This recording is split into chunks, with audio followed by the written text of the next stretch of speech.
Donc, c'était que Daniel Cherki avait été le premier à faire en 2001 une transplantation hépatique, un prélèvement hépatique par laparoscopie sur un donneur vivant. C'était un lobe gauche du donneur pour transplanter un enfant. Par la suite, des progrès ont été faits, on a pu rélever non pas seulement un segment du lobe gauche, mais également un hémisphère gauche, même droit, c'était encore plus gros. Donc, il y a encore des progrès. Et là, maintenant, tu veux aller beaucoup plus loin, et je pense que tu vas maintenant nous dire où tu en es, là, du donneur vivant, la pension. Merci beaucoup, merci pour l'invitation, merci pour cette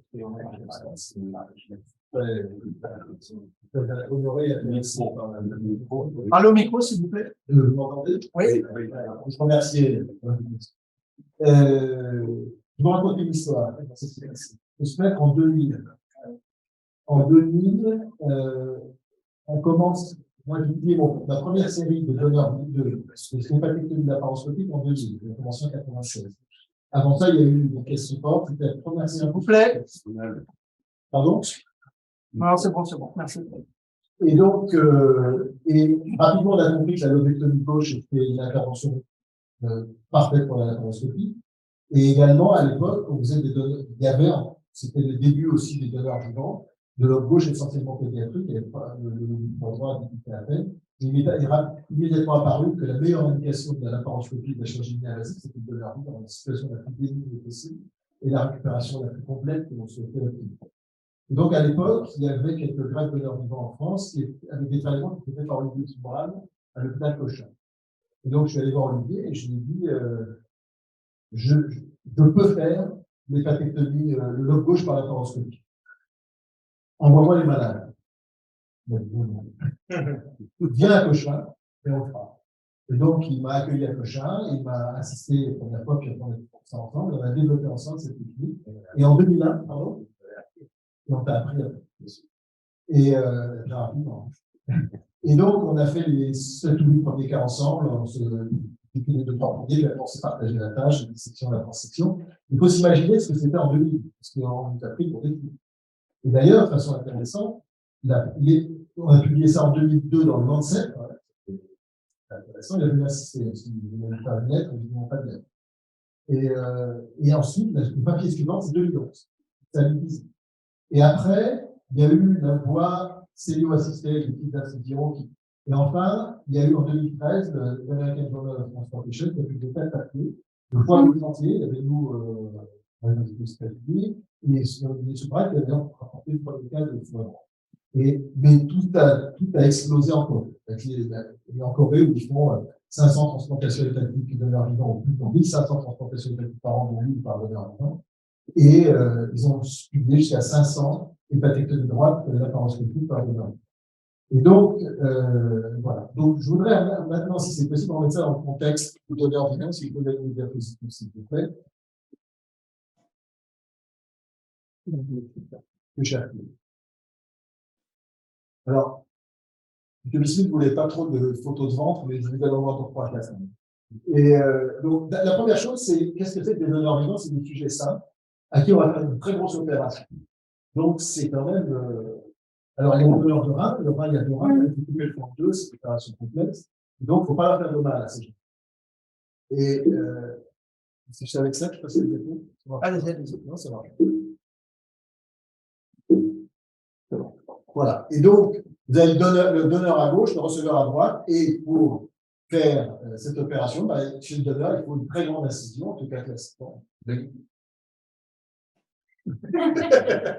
Très grande incision, et pourquoi? Parce qu'il faut faire une hépatectomie. Et donc, si on peut faire ça par laparoscopie, et l'incision, c'est une infirmité pour la vie. Même si les gens qui ont un cancer, quand on a un cancer ou une autre lésion qui nécessite maladie, qui nécessite une hépatectomie, on a ça sous-costal, mais au moins on a été guéri de sa maladie, ou en tout cas on a obtenu une rémission. Et là, les gens ne se plaignent pas trop de leur incision. Mais là, c'est une incision pour la vie pour quelqu'un qui n'est pas malade. Et donc, la laparoscopie est tout à fait indiquée. Qu'est-ce qu'on doit obtenir? On doit obtenir un greffon comme ça. On doit implanter avec une belle porte, une affaire hépatique, une boîte biliaire, des vêtements hépatiques, et faire en sorte que ça. Donc, ça veut dire qu'il faut d'une part faire l'hépatectomie et d'autre part préserver des deux côtés les vaisseaux afférents et mobiles. Et l'hépatectomie droite que je vais vous montrer, c'est l'intervention risquée, hein, c'est l'intervention des plus complexes en laparoscopie. Il faut mobiliser le foie, il faut disséquer la veine cave, il faut disséquer le lit, il faut faire une section hépatique. C'est quand même une chirurgie majeure. Donc là, je vais vous montrer, ici, si vous voulez bien lancer, un film de moins de 3 minutes qui résume l'hépatectomie laparoscopique droite, l'hépatectomie droite laparoscopique sur donneur vivant. Ça ressemble beaucoup au robot, je trouve. Voilà, vous voyez. Et donc, on mobilise le foie, on a coupé le ligament falciforme, on a abordé la convergence de l'excès hépatique, on organise le foie. Et là, on arrive sur la veine cave, ici le ligament hépatocave. On sectionne, vous voyez la veine cave derrière, avec la malade qui est vive, on sectionne le ligament hépatocave. Et donc, vous voyez que là, il peut y avoir des catastrophes à tout moment. Hein. La veine cave est là, la veine hépatique droite, son d'insertion dans la veine cave, qui s'appelle l'aisselle de la veine hépatique droite, est contrôlée. On peut mettre un lac autour qui peut servir ultérieurement. Ensuite, on va disséquer le pédicule hépatique. Ici, la branche droite de l'artère hépatique, on contrôle. Ensuite, la branche portale droite, que l'on va contrôler également. Ensuite, on va clamper ces deux vaisseaux et on va délimiter l'hépatectomie par la zone ischémique. On injecte du verre endocéanique. Et là, on voit apparaître cette magnifique démarcation grâce au verre endocéanique. Un avantage de la laparoscopie qu'on n'a pas en cellule. Et on va couper le foie. Il faut une technique de section hépatique avec un instrument d'énergie, vous voyez là. Puis ensuite, ici on sectionne le segment-là, et ensuite on utilise ce merveilleux CUSA qui nous permet de. On va aborder dans le foie la veine du segment 8, sectionnée et réimplantée chez le receveur. Là, on la sectionne avec une agrafeuse, ça fait des clips. On recoupera la ligne d'agrafe, vous allez voir les deux, on peut réimplanter cette veine. Ici, la veine du segment 8, on va faire la même chose, parce qu'il faut que le foie, le greffon ait un drainage veineux optimal. Ensuite, va venir le temps le plus critique, c'est la section biliaire. Et la section biliaire, avant, faisait des cholangiographies. Aujourd'hui, il y a une révolution, qui est le verre d'Andocéanie, qui nous permet de voir le canal droit, la voie biliaire principale, le canal gauche, et sectionner en toute sécurité le canal biliaire, en essayant d'avoir un seul canal biliaire si possible. Ici, on sectionne le capillaire au-dessus. Et donc là, on a coupé le foie entièrement. Et il ne tient plus que par ces éléments vasculaires. On fait une incision de Pfannenstiel qui va servir à sortir, on met dans un sac, on coupe la branche droite de l'artère hépatique, on agrafe la branche portale droite avec une agrafeuse unilatérale, sans la sténoser, on agrafe la veine hépatique droite et le greffon est enlevé dans le sac. On voit ici le canal biliaire qui reste à fermer, c'est très important, bien entendu. On ferme de cette façon-là, et voici l'aspect final de cette hépatectomie droite. Voilà, donc la fin, c'est la même patiente, et l'intérêt à l'interne, c'est ça, au lieu de la grande incision, puis elle finit par disparaître. Alors pourquoi on a fait cette. Je ne sais pas si on peut parler du consensus après ou... Alors ça c'est très beau. Nous, on en a fait une dizaine, non, 12 exactement, mais les Coréens ont fait 500. Ils en font 200 par an. Voilà. Donc, il était évident qu'il fallait encadrer cette technique par une conférence de consensus, en tout cas une conférence de guideline, c'est pas une conférence de consensus au sens propre du terme, je pense qu'on a une contrôle de Pierre Alain. Et donc, le but, le donneur vivant, c'est une possible conséquence tragique. Il fallait donc encadrer la diffusion. Et la proposition était de réunir tous les experts ayant publié sur le sujet, faire une analyse critique de la littérature, plus ces analyses d'experts, pour formuler des recommandations sur le bien fondé de la technique, le rationnel des Américains, des anglo-saxons, la sécurité des donneurs, la qualité des greffons, les techniques utilisées, quelle formation on allait obtenir. Et donc, c'est mon initiative. À l'IHPBA de septembre 2018, j'ai réuni tous ces gens-là parce qu'il se trouve qu'ils étaient tous là. Je n'avais pas les moyens de les faire venir à Paris. Et donc, on a utilisé ça pour faire cette conférence de consensus qu'on a mis pour de guidelines, précisément, qui a été accueillie par l'AHPBA à Séoul en Corée. Et je vais passer là-dessus. Donc, tous ces gens ont travaillé sur les questions cliniques et on a obtenu des recommandations. On a fait des rounds Delphi, c'est-à-dire qu'on a fait des interrogations en ligne où les gens étaient d'accord ou pas d'accord. On est parti de 57 recommandations. Ensuite, la veille de la présentation plénière, tous les experts se sont réunis ici dans une salle dans le lieu du congrès et on est arrivé à 44 recommandations avec un agrément à 100%. Et on a présenté ça en séance plénière devant un groupe de validation externe, qui sont tous des transplanteurs hépatiques reconnus mondialement, mais qui n'avaient pas d'expérience en chirurgie minimale. Et ça a conduit à un article, il y a beaucoup d'auteurs, et qui a été publié dans la Nature en 2021, que je ne peux pas vous résumer ici, et les questions peut-être viendront. Alors, voilà. Voilà ce que je peux vous dire. Ce que je peux vous dire aussi, avant que la question soit posée, c'est qu'il n'y a eu aucun décès rapporté de prélèvement hépatique sur donneur vivant prélevé par voie minimale. Donc, je suis extrêmement convaincant. Et c'est vrai que la cicatrice est fondamentale.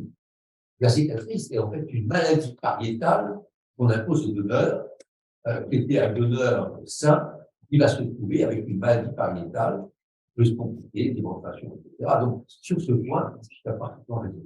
Le problème, c'est le risque. Comme on dit, quel est le risque supplémentaire? Si tu arrives à dire, il n'y a pas plus de risque en faisant une laparoscopie que chirurgie ouverte ou vivant, à ce moment-là, tout le monde est d'accord avec, à ce moment-là, la nécessité pour toutes les équipes de devenir expertes en laparoscopie, en consultation hépatique. Ça, c'est le problème. Ou en regroupement de ménage. Bon, donc, oui, alors le risque, quel est le risque? Le risque, je vous ai déjà parlé de la mortalité. Le seul cas de mortalité qui a été décrit par des approches moins invasives, entre guillemets, c'est qu'il y a eu des hépatectomies qui ont été tentées par des petites incisions médiales. Et aux États-Unis, c'est rapporté dans la littérature, il y a un patient demandé 5 minutes. Parce qu'il y a une plaie sur l'hépatectomie, et au lieu d'agrandir la séparation par en laparoscopie ou en robotique, aucun décès n'a été rapporté. Et aucun décès rapporté ne veut pas dire qu'il n'y en a pas eu. Donc c'est pareil pour la voie ouverte. Par contre, en voie ouverte, il y a eu des décès. La mortalité de l'hépatectomie droite était de 0,08% chez le donneur vivant, c'est pas mieux. Mais en tout cas, en laparoscopie, en tout cas en chirurgie invasive, pas de décès. Et la raison est sans doute que très peu d'équipes, essentiellement extrêmement expertes, se sont lancées là-dedans. Mais ça va changer parce que les patients, les donneurs sont très informés, ils savent que ça existe. Et ils arrivent maintenant en demandant l'approche laparoscopique. Et donc, si les gens se lancent là-dedans, sans avoir l'information nécessaire, eh bien, il risque d'avoir une catastrophe. Un, c'est une catastrophe pour le donneur en question et son receveur, mais deux, pour la méthode elle-même. Un mort avec cette méthode-là peut compromettre l'avenir de cette technique. Ça n'a pas été. Donc, d'où la conférence de consensus, pour encadrer cette méthode. Alors, je voudrais redire, encore une fois, et insister sur l'hépatectomie sur un donneur vivant et celle qui a le plus gros risque. C'est le plus gros risque. Pourquoi? Parce que le patient, entre guillemets, n'est pas un patient, il n'a aucune maladie.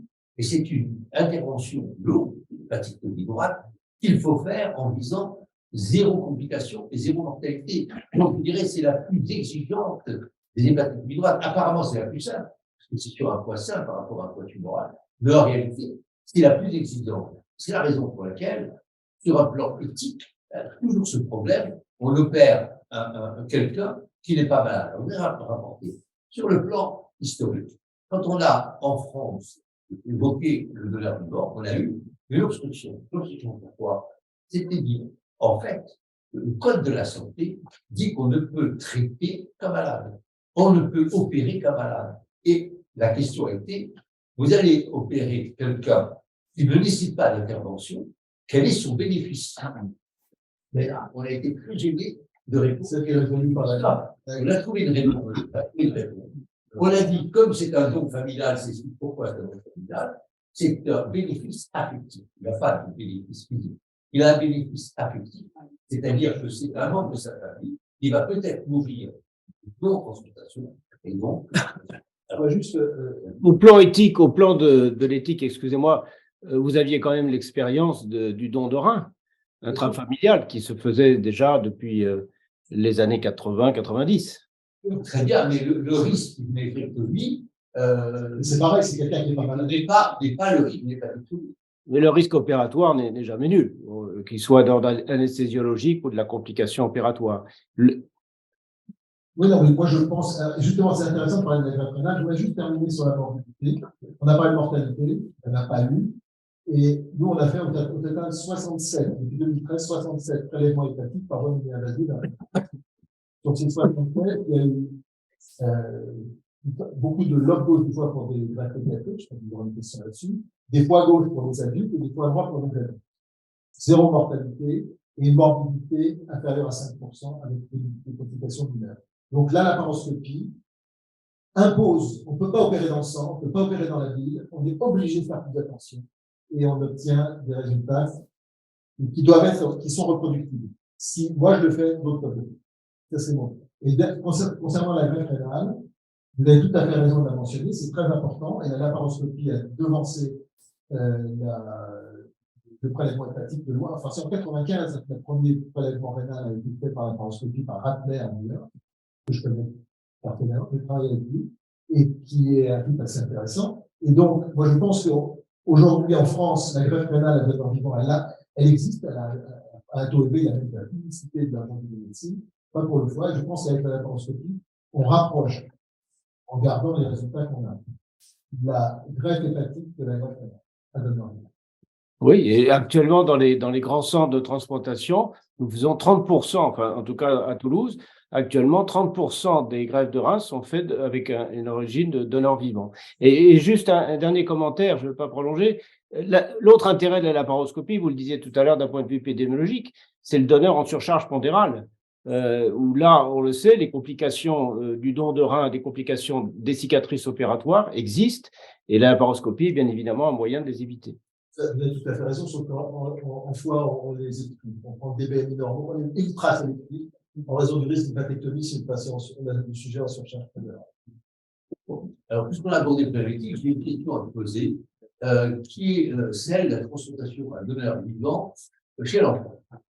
Pourquoi? Parce qu'on prélève un lobe gauche et un membre de sa famille, alors que ce même lobe gauche, par la suite, on pourrait le fournir.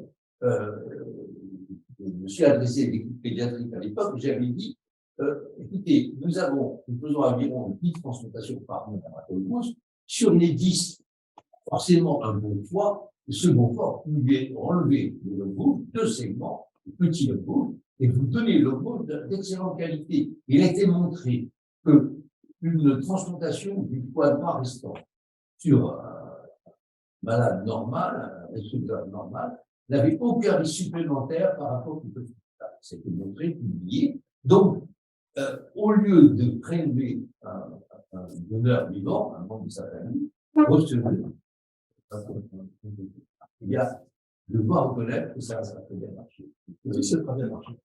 C'est pas vrai. Je vous réponds. Aujourd'hui, ça marche extrêmement bien. Alors, ça marche extrêmement bien, mais ça ne suffit pas. Alors, ça marche extrêmement bien. Donc, en France, c'est pas un de nos 10 greffons qu'on va donner. C'est les greffons de donneurs de moins de 30 ans sont proposés en priorité à pédiatriques. Avec la demande, ils ne passent pas des foires à vie, mais qu'ils fassent des skis. Donc, on fait, je crois qu'il y a 60 000 par an en France, et donc ça marche. Et ce sont des donneurs de moins de 30 ans, c'est mon excellent donneur. Mais ça ne suffit pas. Parce qu'il y a des enfants qui ont des. Alors, il y a aussi en pédiatrie de la super urgence pour les affaires immobilières ou les maladies aiguës avec une nécrose. Mais il y a beaucoup d'enfants qui attendent 6 mois, 9 mois, 1 an, une transplantation hépatique et qui peuvent même sortir de liste pour cette raison. Alors, il n'y a plus de mortalité sur l'attente pédiatrique, il n'empêche qu'il y a un besoin de donneurs. Il y a les malades, les enfants qui ont un hépatoblastome, qui sont sous chimiothérapie. Et il faut programmer la greffe en fonction de la chimiothérapie. Donc, la seule façon de programmer la greffe, c'est de donner.